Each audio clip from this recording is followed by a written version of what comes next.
Why would a father, just weeks before his death, call his best friend in the middle of the night and whisper, "Don't let my son get the estate"? Why would a man like Rob Reiner, a Hollywood legend, a storyteller, a man who built his life around family, art, and legacy, feel the need to secretly rewrite his will and plead with Billy Crystal to guard it with his life? And more disturbingly, why, just days later, would that same man and his wife, Michelle, be found brutally stabbed to death in their $13.5 million Brentwood estate, the same home where their son Nick Reiner lived, steps away, in the guest house? This story isn't just shocking. It's haunting. And the deeper you go, the more disturbing it becomes. Before we continue, please hit the like button, subscribe to the channel, and turn on the notification bell for updates. Because at the heart of it all lies a final wish. A desperate warning, and a betrayal that feels almost too tragic to be real. But this really happened. And Billy Crystal, the man America once called its comedic sweetheart, was suddenly thrust into the center of a real-life Hollywood thriller. Not a movie, not a script, but a plea from a dying friend, and a vow to honor it, no matter the cost. Let's rewind. Let's go back to the call that started it all. It was late November. Billy was at home, getting ready to leave for New York to host a special awards ceremony. He and Rob had just spoken a few days earlier. They joked, traded notes on Dodgers trades, and reminisced about their decades of friendship. Then, just as Billy was heading up the stairs for the night, his phone buzzed. Rob Reiner. Billy smiled, but what he heard on the other end wasn't laughter. It was fear. "Billy," Rob whispered, "I need you to promise me something. You're the only one I can trust." Billy froze. The tone in Rob's voice wasn't familiar. It wasn't the warm, witty voice he'd known since when Harry met Sally. It was a man on edge. Tired. Scared. Billy asked what was going on. Rob took a breath. Then, slowly, he said, "Don't let Nick get the estate. Think about that for a second. Let it sit. Not, make sure my family's taken care of. Not, honor my work. But a direct plea. Keep my son away from everything I built." Why? What kind of father makes a request like that? And why involve Billy Crystal? The truth, as you'll see in this exposé, lies in years of pain, estrangement, and hidden fears, wrapped in a legacy that was crumbling behind the scenes. Rob and Billy weren't just friends. They were family. They had grown up together in the industry. Rob, the director, the builder. Billy, the performer, the soul. They shared dinners, birthdays, laughs. Rob once called Billy the brother I found in the chaos of Hollywood. But that night, their conversation wasn't about movies or memories. It was about a will and a warning, because something had changed. Rob had amended his estate quietly, privately, stripping his son Nick of any claim to the family fortune. And he wanted Billy to know. Why? Because Rob didn't trust anyone else to keep the truth alive. He feared Nick would fight it. He feared the clause would be contested, that someone would hide it. Or worse, that Nick would find out before it could be protected. And in Rob's words, "If he gets it, he'll destroy everything I ever built." What makes a parent say that? And how did it come to this? Let's break it down. Rob Reiner was 78, a titan of film, known for shaping the emotional landscape of American cinema. Stand By Me, When Harry Met Sally, A Few Good Men, The Princess Bride. This is Spinal Tap. These weren't just films. They were generational bookmarks. Defining moments in culture, carved by Rob's vision. He was more than a director.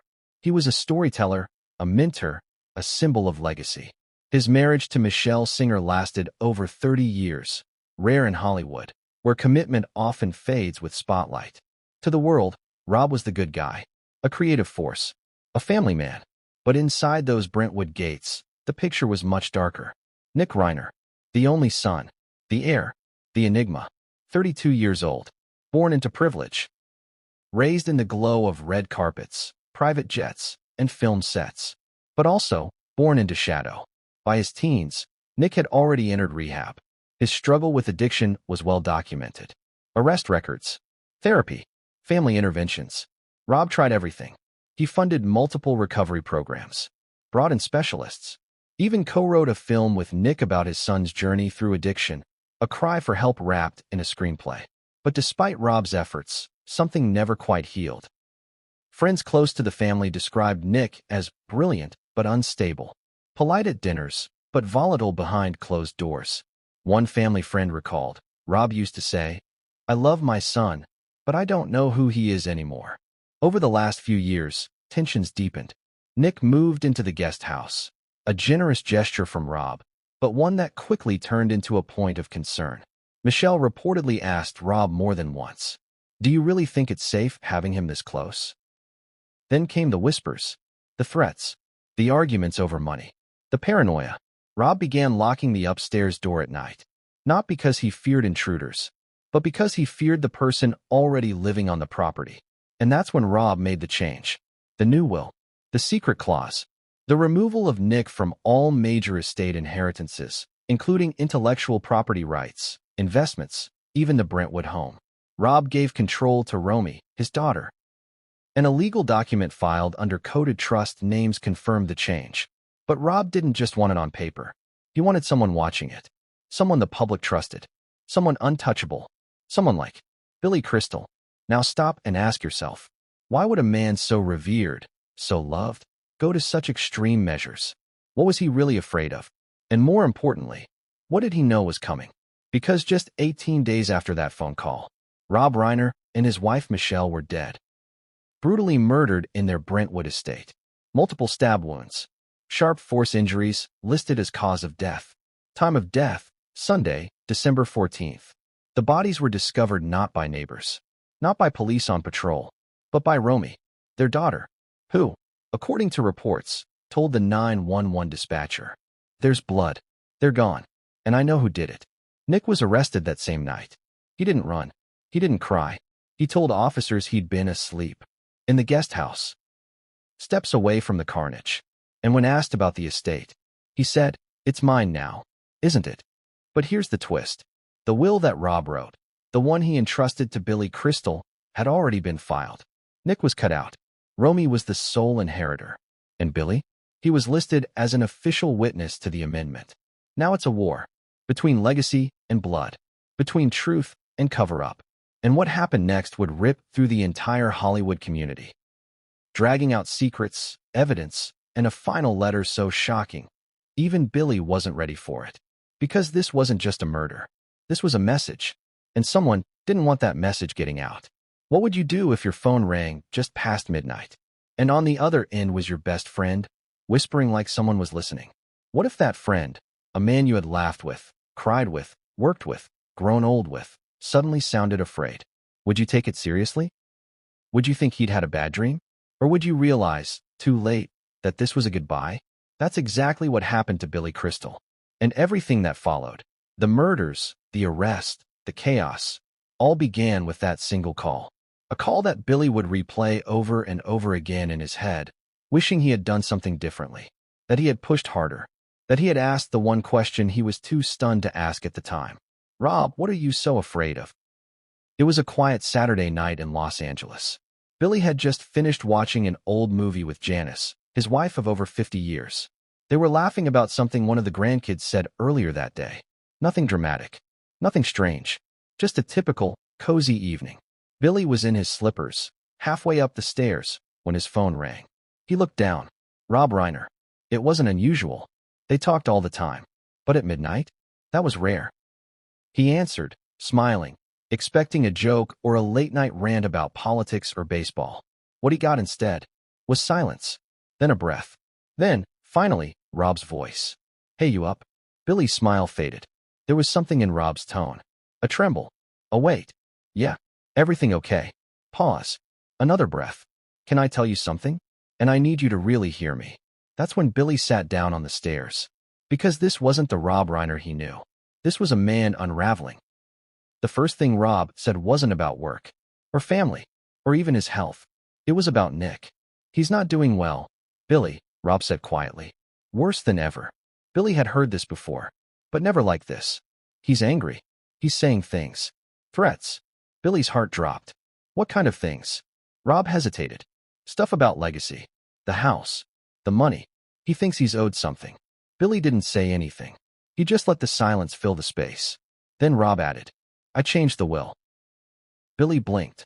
"You what?" "I took him out. Completely." There was a beat of silence between them. Billy tried to process. "You mean the estate?" All of it. The trust. The royalties. Even the house. It all goes to Romy now. Billy let out a slow breath. Wow. I had to, Rob said. He's not stable, Billy. He's dangerous. I love him. God knows I love him. But he's not the boy I raised anymore. Billy could hear the pain in his voice. The guilt. The heartbreak. And then came the line. The one that would haunt him forever. Promise me something. Of course. If something happens to me, if anything ever looks suspicious, you make sure the clause is honored. You make sure he doesn't get his hands on it. Billy's stomach twisted. Rob, what are you saying? Another long pause. Then came the 5 words.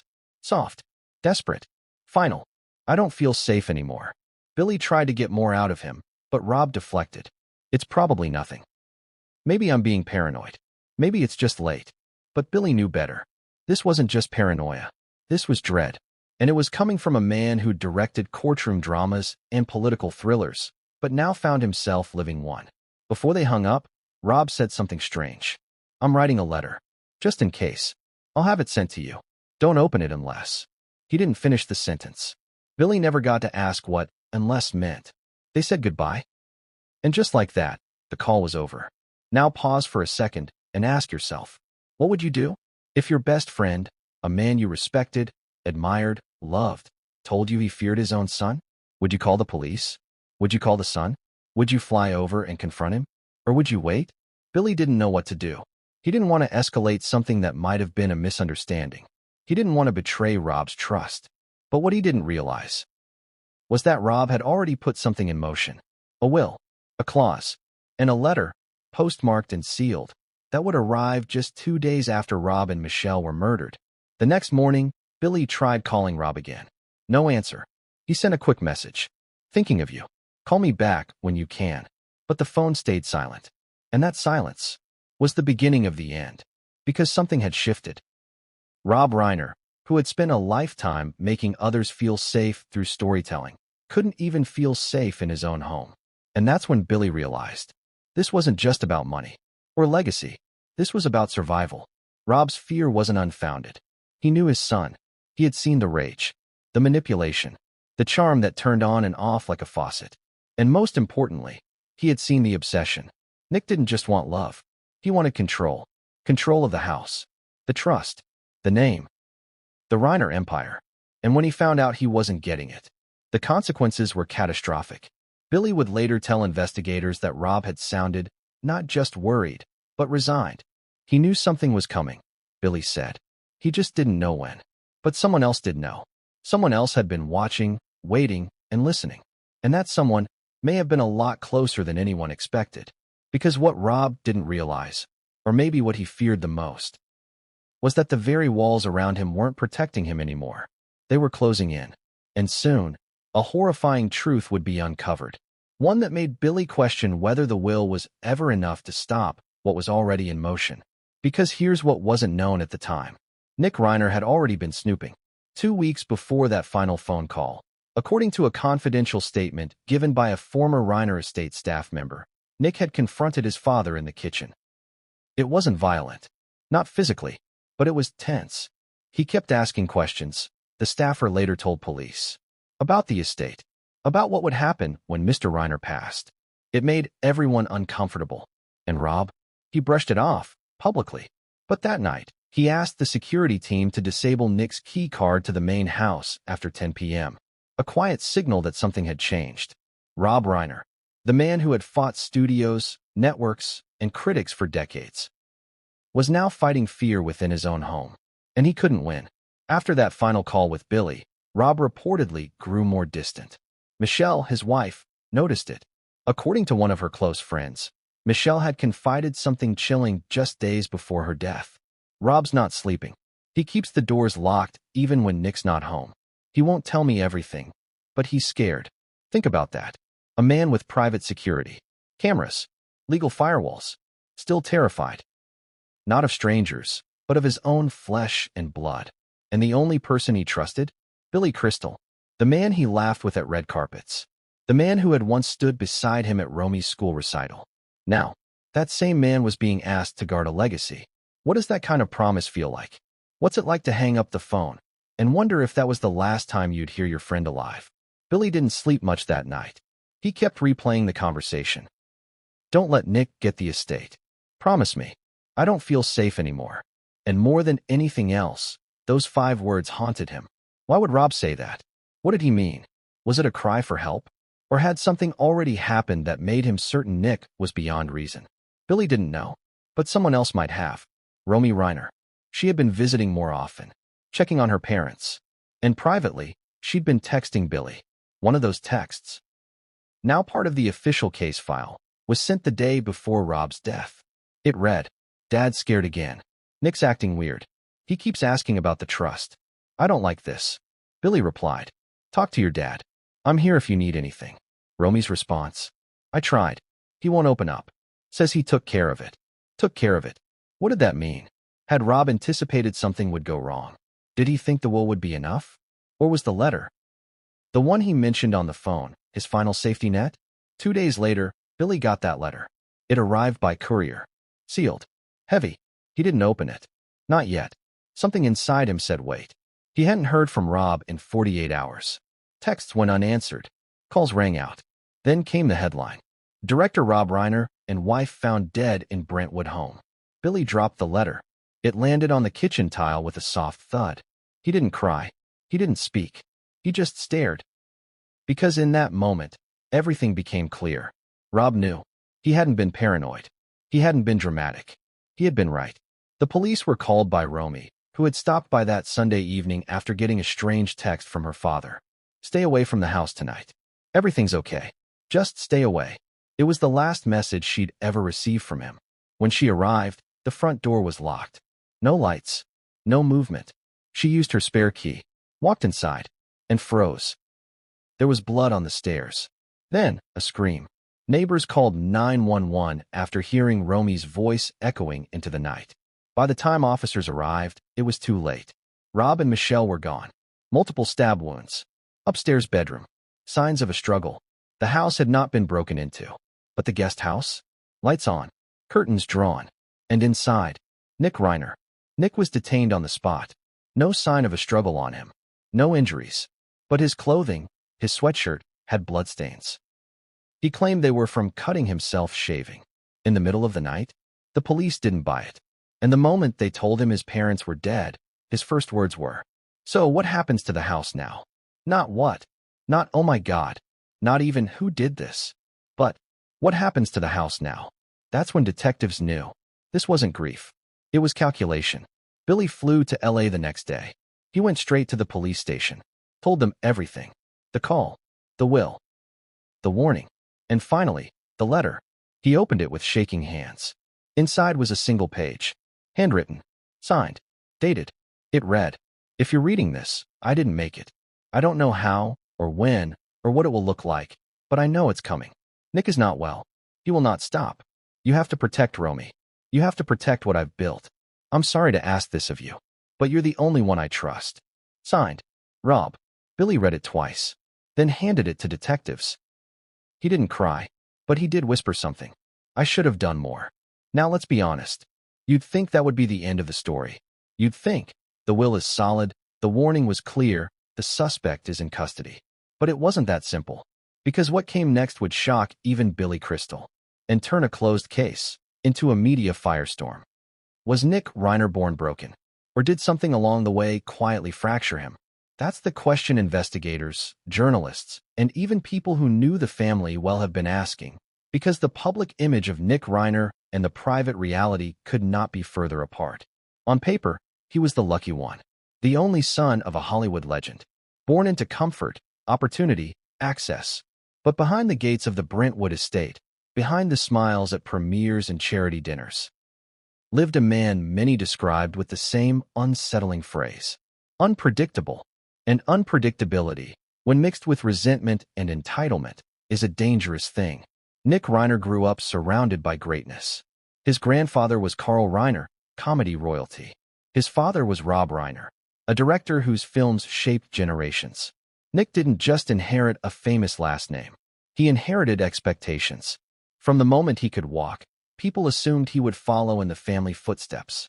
Acting, writing, directing, something creative, something brilliant. And for a while, it looked like he might. As a child, Nick was described as bright and charismatic, quick-witted, funny, a natural presence in a room. But even then, there were cracks. Teachers noted mood swings, explosive reactions to criticism, a need to dominate conversations. Nothing alarming on its own, until it became a pattern. By his teens, that pattern had hardened. According to multiple former classmates, Nick hated being compared to his father, not because he didn't admire Rob, but because he resented him. He wanted the recognition without the process, one former friend said. He wanted the applause without the grind. And when that didn't happen, the anger came out. Substance abuse followed shortly after. At first, it was brushed off as experimentation, then as teenage rebellion. But by the time Nick was in his early 20s, it was clear this wasn't a phase. There were multiple stints in rehab, interventions, relapses. Rob stood by him. Every time. Paid for treatment. Covered legal trouble. Quietly smoothed over incidents that could have ended much worse. And publicly, Rob defended his son fiercely. He's struggling, Rob once said in an interview. But he's my son, and I believe in him. That loyalty never wavered. But privately, it was exhausting. Nick's relationship with his parents became transactional. When things were good, he was charming, affectionate, apologetic. When things didn't go his way, the rage surfaced. Neighbors at the Brentwood estate later reported hearing shouting matches late at night, not constant, but intense when they happened. Arguments about money, about independence, about what he deserved. One particularly troubling incident occurred just a year before the murders.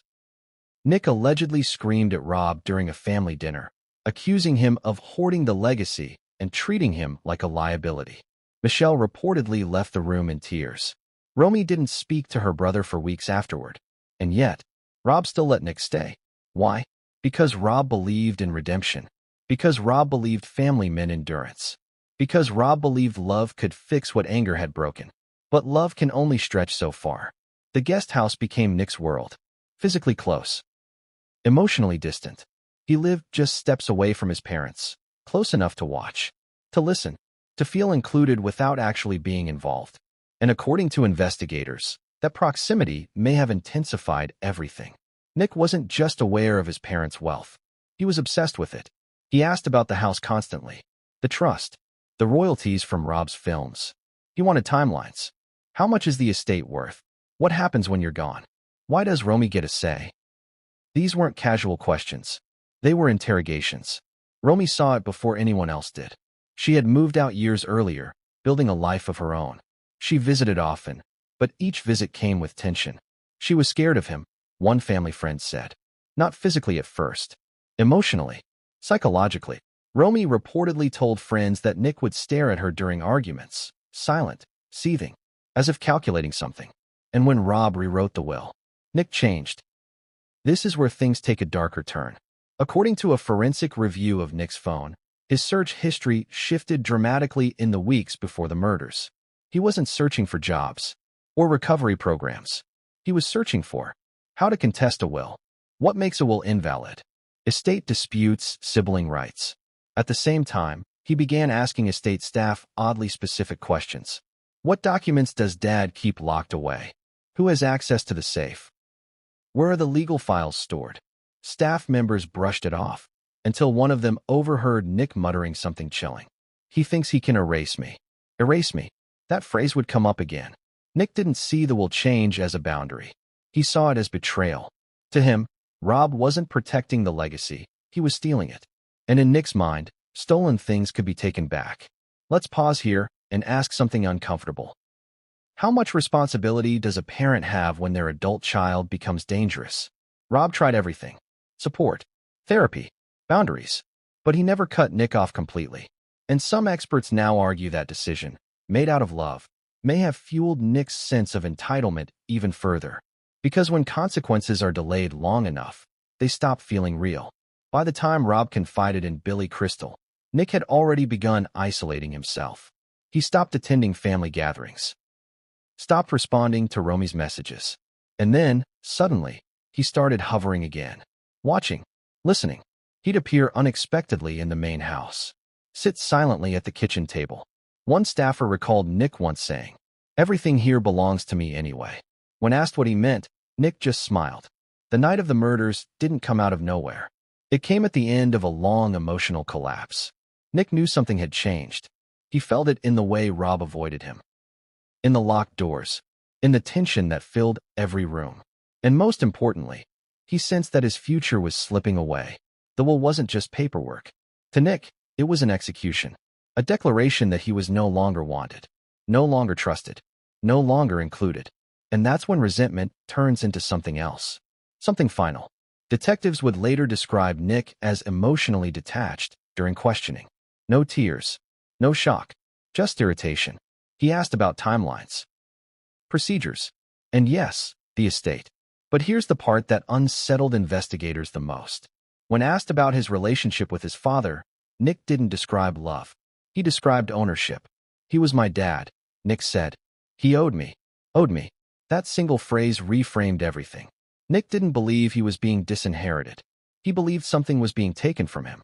And people who feel robbed often convince themselves they're justified in taking it back, by any means necessary. But even with all this, even with the warning signs, no one imagined what would come next. Because hidden in Nick's guest house, investigators would soon discover something that shattered the remaining doubt. Something written, something personal, something that showed the shift from resentment to resolve. And when they opened it, they realized the final conversation wasn't just a warning. It was a countdown. How does a man go from shaping the heart of Hollywood to dying in fear with his own son steps away? How does a beloved director, someone who gave the world hope, laughter, romance, end up whispering warnings, changing his will in secret, and living behind locked doors? The answer begins not with tragedy, but with triumph. Because before the horror, before the betrayal, Rob Reiner was everyone's dad. Let's rewind. Not to the crime, not to the fall, but to the rise. Rob Reiner didn't inherit Hollywood. He earned it. Yes, his father was Carl Reiner, a comedy legend in his own right. But Rob forged his path not by coasting, but by crafting, by storytelling. His early fame came as an actor, meathead on All in the Family, a role that made him a household name. But Rob wanted more. He didn't want to play the stories. He wanted to build them. And that's exactly what he did. Think about this filmography. Stand By Me, The Princess Bride, When Harry Met Sally, Misery, A Few Good Men. Each one a cultural moment. Each one a different genre. Each one a testament to Rob's incredible range. Few directors can jump from horror to romance to courtroom drama and nail every single one. But Rob did. And he did it without ego, without scandal, without the usual chaos that clings to Hollywood legends. He was respected, admired, loved. Behind the scenes, everyone who worked with Rob said the same thing. He listened. He cared. He made you feel safe. And yet, that same man, the one who made the world feel safe, couldn't feel safe in his own home.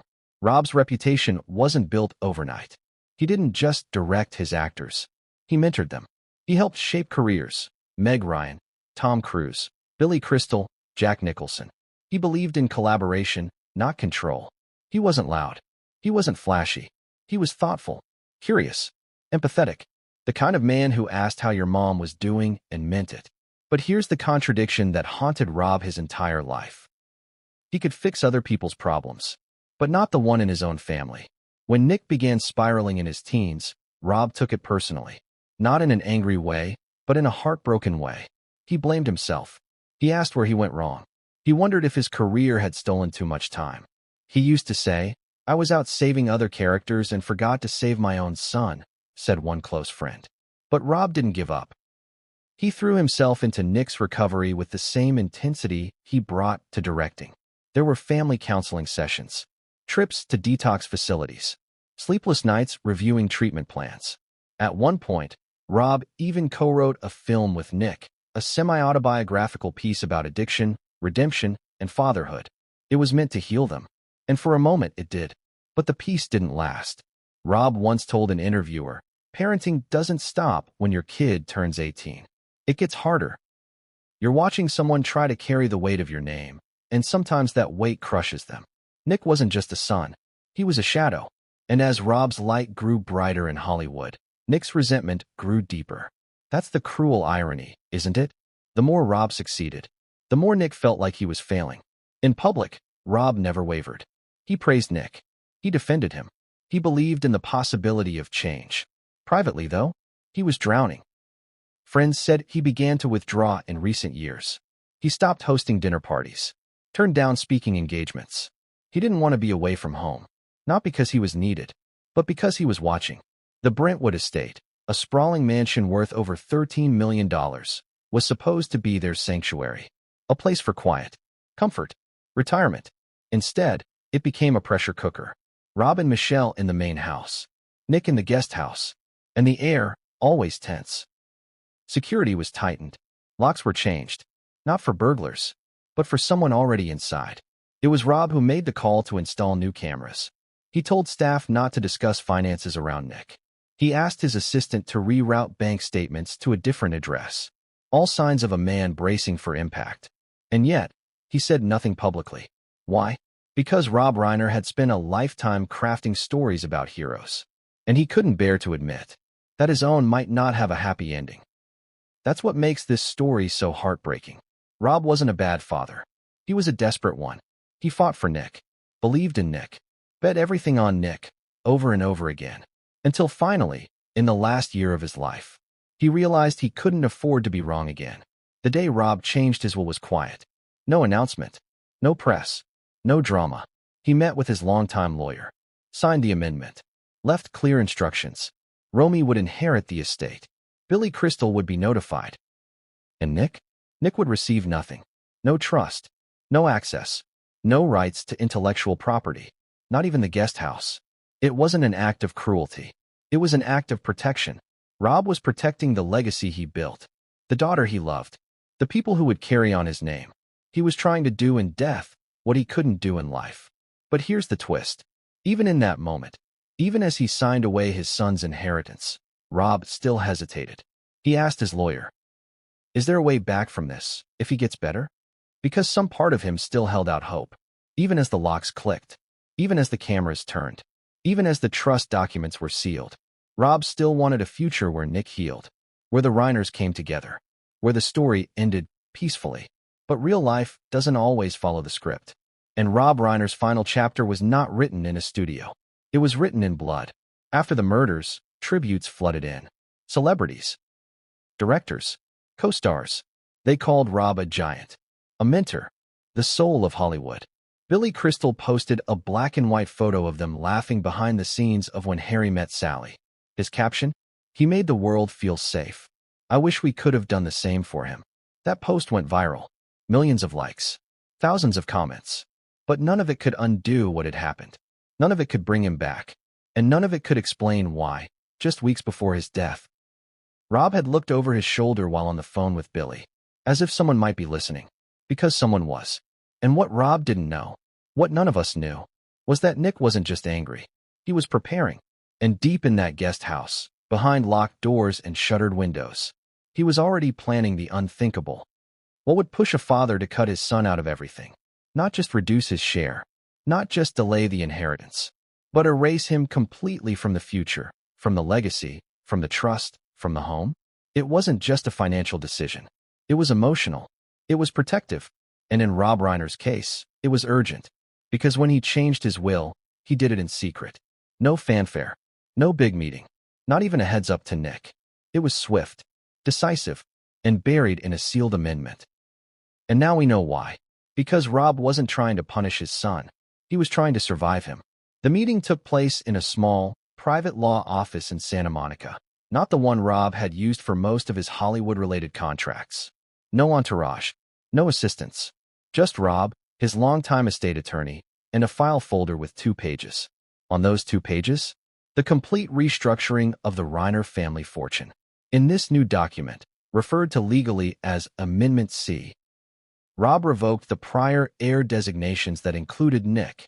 He listed Romy as the sole primary beneficiary, not just of physical property like the Brentwood estate, but of intellectual property, film royalties, private holdings, and the voting power in the Reiner family trust.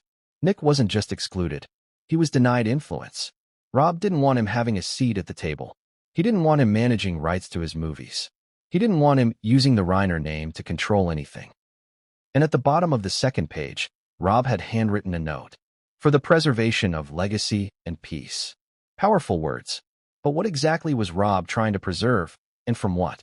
To understand the timing of this change, we have to go back 3 months before the murders. It was late September. Rob had been planning a small family gathering for his birthday. Nothing extravagant, just his closest friends, Michelle, Romy, and, yes, even Nick. He wanted peace.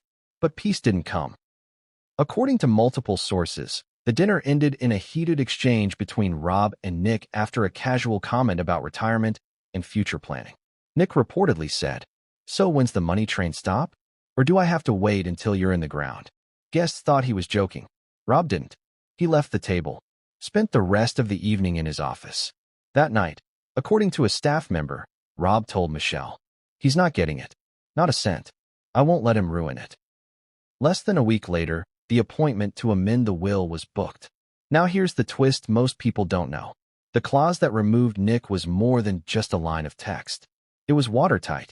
Rob instructed his lawyer to add what's known as a no-contest clause. That means if Nick tried to challenge the will in court, he wouldn't just lose the case.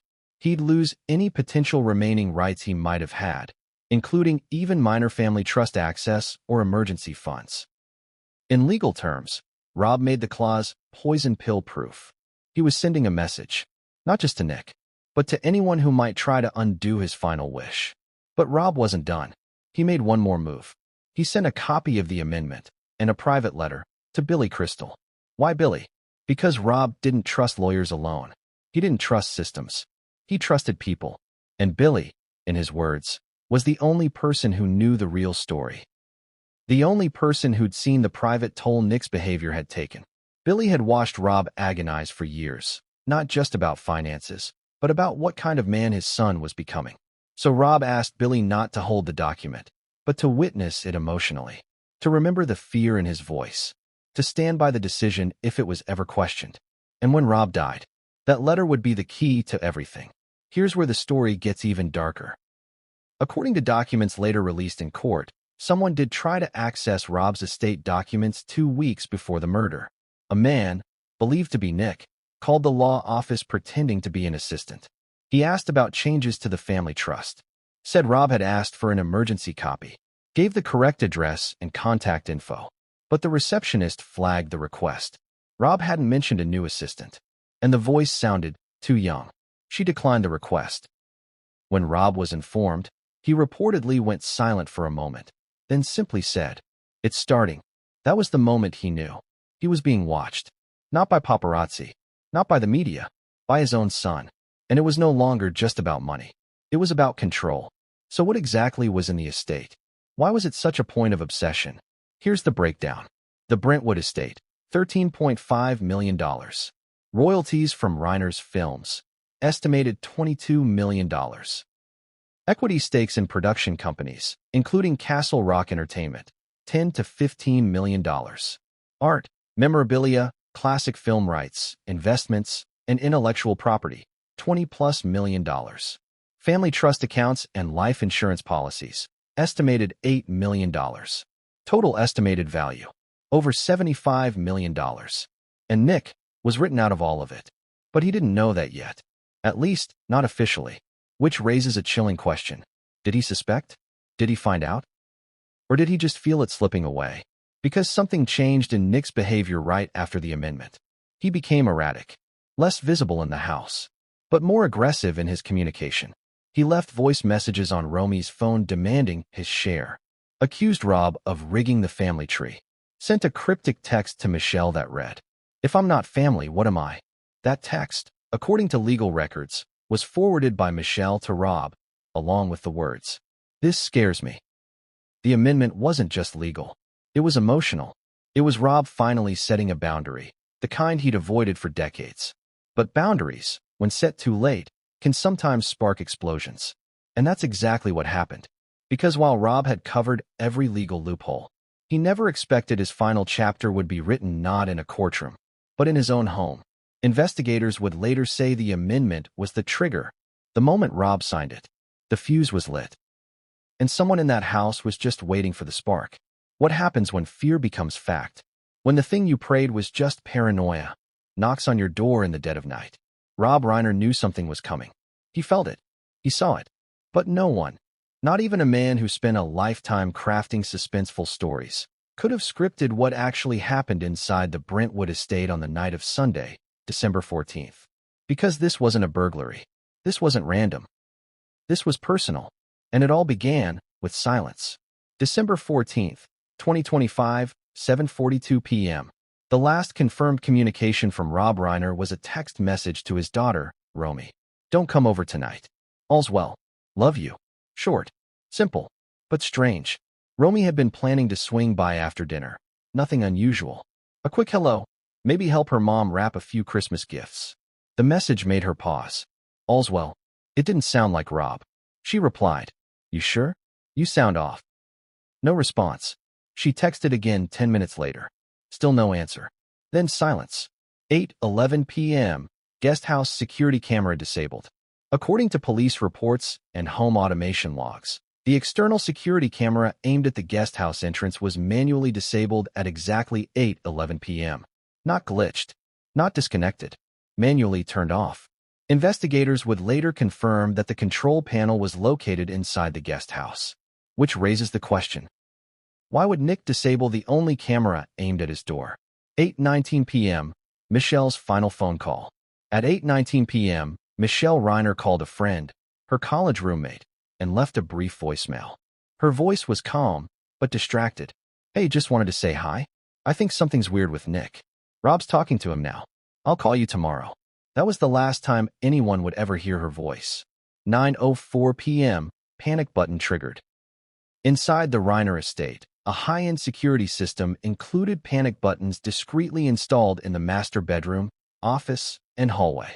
At 9:04 p.m., one of those buttons was triggered, the master bedroom. But here's where it gets chilling.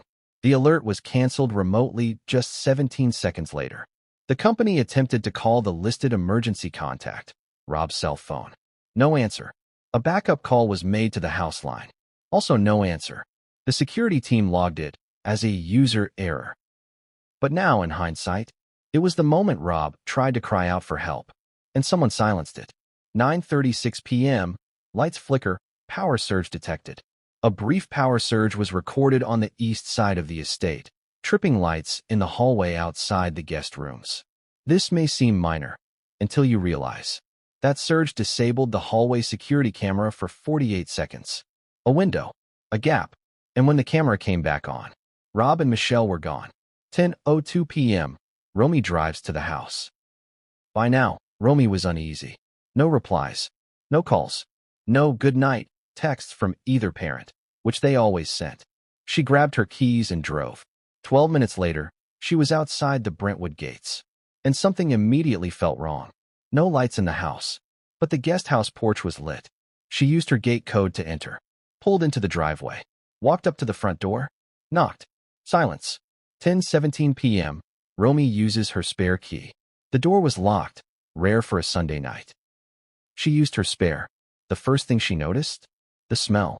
Not overpowering, but metallic, sharp. Then she saw it. A streak of red on the hallway wall. Her voice caught in her throat. Mom. She stepped inside, and that's when she saw it. Her mother, face down, motionless, a few feet away. Rob, his eyes still open, his hand outstretched, as if reaching for something. Romy screamed, loud enough that the neighbor across the street called 911. But Romy had already done that herself. 911, what's your emergency? Her voice, frantic. This is Romy Reiner. My parents. I think they've been killed. There's blood. Please, I think I know who did this. She never said the name out loud on the call, but police transcripts later confirmed. She told responding officers immediately that they needed to check the guest house. 10:26 p.m., police arrive. By the time LAPD officers entered the estate, the scene was frozen in time. 2 bodies, multiple stab wounds. No signs of forced entry, no broken windows, no valuables missing, no struggle, not in the usual sense. It was clinical. The only sign of a fight was Rob's hand, bruised, fingers bloodied, as if he had tried to grab or block something. But the rest? Still, precise, cold. 10:31 p.m., officers enter the guest house. Nick Reiner was sitting on the couch. Lights on. TV playing an old movie, The Princess Bride. He didn't stand, didn't run, didn't speak. He simply looked up and said, "Did someone call the cops?" One officer noted in their report. He seemed more annoyed than alarmed. Nick was asked where he had been that evening. He replied, "Here, all night." Why? When told his parents were dead, his response was, "Wait, both of them." No emotion, just that. And then, the kicker. So what happens now? Who takes over everything? That was when they knew. This wasn't grief. It was calculation. Nick was detained on the spot. A preliminary test found traces of blood under his fingernails. His hoodie was damp, freshly laundered, but not dry. Investigators later discovered a set of clothes hidden behind a panel in the guest house closet. Blood-soaked, burned at the edges, partially melted in an attempt to destroy them. DNA tests confirmed. The blood belonged to Rob and Michelle. Back in the main house, detectives noticed something strange. In the master bedroom, near Rob's body, was a folder. Inside, the signed will amendment. Amendment C. Unmistakable. Next to it, a handwritten sticky note in Rob's handwriting. "Billy has the copy. This is for backup." Rob had known. He knew exactly what he was afraid of. And in his final act, amid panic, terror, and chaos, he tried to make sure the truth survived. The medical examiner later determined. Time of death, between 9:05 p.m. and 9:20 p.m. Multiple sharp force injuries. No signs of sedation. No drugs. Just brutality. The kind that comes from rage. From betrayal. From someone who wants to send a message. But here's the most chilling detail of all. There was no sign of forced entry because there didn't need to be. Nick had a key. He knew the layout. He knew where the cameras were. He knew how to kill without a sound. Hollywood had lost a legend. But what most people didn't realize was that it wasn't just a murder. It was an execution of trust. A father, slain in the very house he built. By the very person he tried, and failed, to save. And yet, the mystery wasn't over. Because while Nick was in custody, claiming innocence, a strange document surfaced. One that Nick had written weeks earlier. Titled, in bold black ink, "What They Took From Me." And inside that disturbing document was a plan. A detailed, handwritten plan that would reveal just how long Nick had been waiting, and how far he was willing to go to reclaim what he thought was his. What do you do when the unthinkable becomes real? When you're standing in your childhood home, ankle deep in blood, looking down at the lifeless bodies of the people who raised you, knowing exactly who did it. That's the moment Rob Reiner found herself in. And the decision she made next didn't just shock detectives. It cracked the case wide open. Because unlike so many families who drown in denial when one of their own does the unthinkable, Romy didn't hesitate. She pointed to the guest house, and she said, "You need to arrest my brother." Let's go back to the moment officers arrived. The front door was still ajar.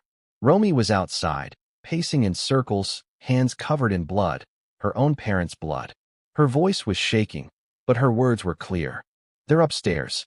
They're gone. Please help me." One officer stayed with her. Another two moved inside. And what they found matched Romy's terror. 2 bodies. Multiple stab wounds. No signs of forced entry. But it was the way the house was arranged that made officers pause. Nothing stolen. Nothing overturned. This wasn't a robbery. This was personal. And Romy already knew it. In the first interview at the scene, Officer Blake Monroe asked her, "Romy, do you have any idea who might have done this?" Her response, "Yes. I told my dad this would happen. I told him Nick wasn't stable. I told him." She trailed off. But she didn't cry. Not yet. Instead, she stared directly into Monroe's eyes and said, "You need to talk to my brother." Now, at the station, just 3 hours after the bodies were found, Romy sat down with 2 detectives, tape recorder running. The transcript from that conversation reads like a diary entry spilled in real time. Raw, heartbreaking, and damning. Let's walk through it. Detective 1. "Romy, we understand you're in shock. But anything you can share right now might help. When was the last time you spoke to your parents?" "Romy, earlier today, around noon. Mom called to ask what dessert to bring for my friend's dinner. Totally normal." Detective 2. "Any tension? Anything odd in her voice?" "Romy, no. But Dad texted me later, telling me not to come over tonight. That was weird." Detective 1. "Did he say why?" "Romy, no. Just said all's well. Love you." That's not how he usually signs off. Detective 2. Why do you think he said that? Romy. Because Nick was there. She went on to explain that in the weeks leading up to the murders, things had been escalating. Nick was acting stranger than usual. Isolating. Brooding. Asking intrusive questions about the estate. Romy said she warned her father multiple times. I told him to put some space between them. I begged him to get Nick off the property. But Dad kept saying, he's my son. I can't give up on him. That sentence alone sent chills through the room, because it painted the entire story in a new light. Rob Reiner hadn't been clueless. He had seen the signs. He just hadn't been able to believe the worst, until the worst was lying at his feet. Romy revealed that Nick had confronted her just days before the murders. He cornered her outside the main house while she was visiting. She described the encounter to detectives. He looked different. Cold. Like someone I didn't recognize. Then he asked, is it true? She played dumb. Is what true? Nick pressed. Did Dad cut me out? Romy panicked. She hadn't been told officially, but she knew. She had heard enough whispers, seen enough avoidance. But instead of lying, she nodded. That's when Nick said, he'll regret it. Trust me. They both will. Romy told her father that night. Begged him to do something. Rob promised he'd take care of it. He never told her how. But the very next day, Billy Crystal received a copy of the will amendment. Rob was moving to protect the legacy. But for Romy, it was already too late. Detectives pressed further. Do you think Nick is capable of this? Romy didn't flinch. Yes. They asked why. She said Nick had always carried anger, not just toward their parents, but toward the entire world. He thinks the world owes him something, she explained. He can be sweet, but when things don't go his way, it's like a switch flips. She shared text messages, voicemails, even an email Nick sent her a week before the murders, reading. What kind of person asks about inheritance before the bodies are even cold? What kind of man watches officers carry his parents out in black body bags and says nothing? Nick Reiner wasn't just arrested that night. He was unmasked. And what investigators found in the following hours, his behavior, his reactions, the items in his guest house, painted a picture more terrifying than anyone expected. Because Nick didn't act shocked. He didn't cry. He didn't ask what happened. He simply looked up from the couch and said, did someone call the cops? Let's walk through what happened minute by minute after the arrest. 10:31 p.m. Officers knock on the door of the guest house. Nick doesn't rush to answer. He doesn't ask what's going on. He opens it calmly. Sleepy-eyed. Slight smirk. Is there a problem? He asks. When told his parents were dead, his face doesn't change. He doesn't ask how or why. He asks, so, who gets the estate now? A rookie officer later admitted, I'd never seen anything like it. Not grief. Not even shock. Just calculation. 10:39 p.m. Nick is handcuffed and escorted to a police cruiser. Still no resistance. Still no emotion. But one officer noticed something strange as they placed him in the back seat. Nick was humming. Just a low, soft tune. What song? Investigators later identified it from the body cam footage. My Way by Frank Sinatra. Let that sink in. As his parents' bodies were wheeled away, he was humming a song about doing things his way. 11:12 p.m. Booking begins at LAPD's West Division. Nick answers every question, name, date of birth, address, with robotic calm. He never asks about a lawyer, never calls family, never even mentions Romy. His only request? Can I get my laptop back when this is over? By morning, the station was flooded. Press vans, reporters, fans in disbelief. This wasn't just a murder. It was a betrayal of Hollywood royalty. Inside the station, Nick sat in a holding room. Blank stare. Hands folded. Detectives came in with evidence bags, clothing, security footage, text messages. Still, Nick said nothing. That's when they asked the question. Nick, do you understand why you're here? His response, a slow shrug. Then, finally, I assume it's about the will. Detective Sanders leaned forward. What do you know about the will? Nick looked up for the first time, smiled, and said, I know it was unfair. No denial, no confusion, just a statement of motive. Over the next 72 hours, investigators combed through the guest house. What they found changed everything. Behind a wall panel, hidden, but not well, was a plastic container. Inside, a partially burned hoodie, gloves, a folding knife, a burner phone, and a leather-bound journal. We've talked about the journal before, but now, investigators had the real thing, and its contents were damning. Let's look at a few selected pages from the case file. Page 3. They never saw me. Only saw what they wanted. A failure. A liability. Not a son. Page 7. He said he cut me out. Fine. Then I cut back. Page 11. A list titled, Clean Cut, 3-Step Solution. 1. Power surge disables cams. 2.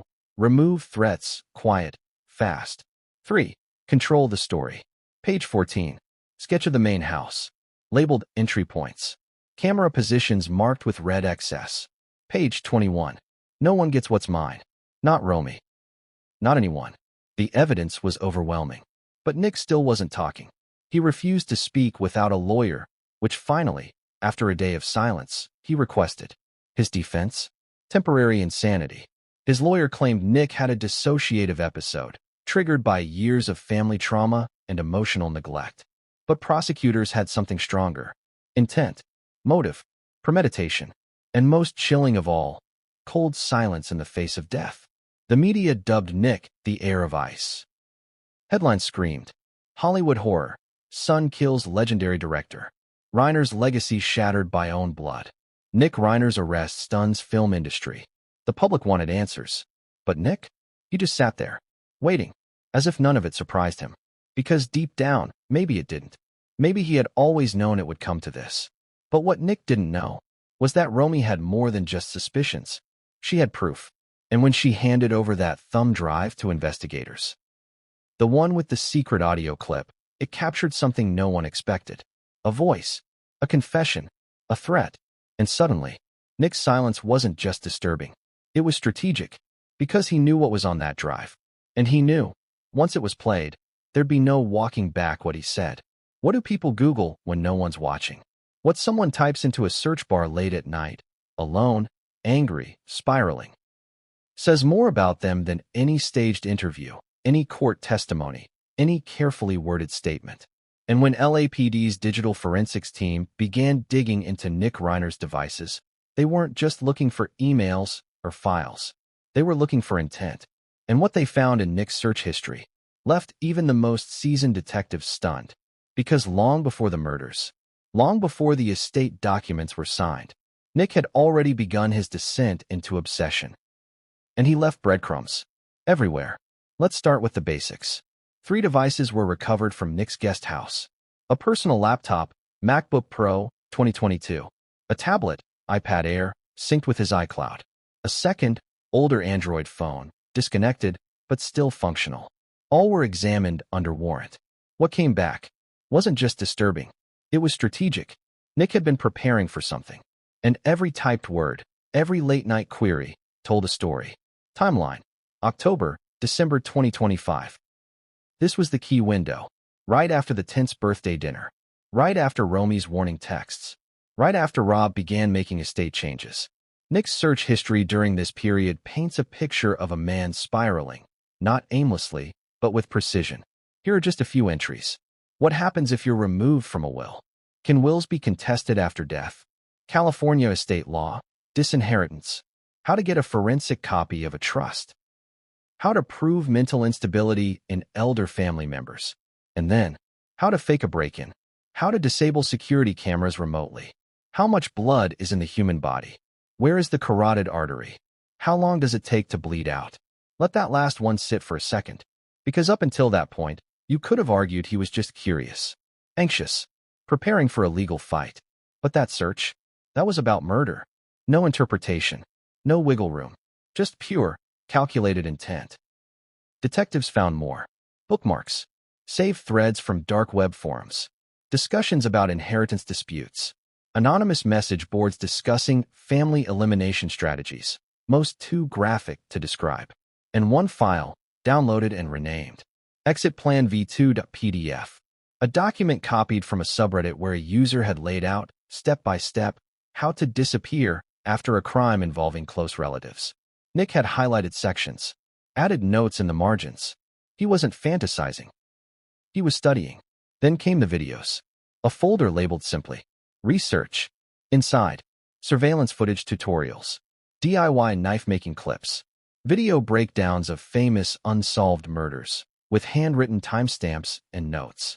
And the most chilling file of all, a screen recording of him watching the estate planning video Romy had posted weeks earlier, where she casually mentioned how much their home was worth. Nick rewound that part 5 times.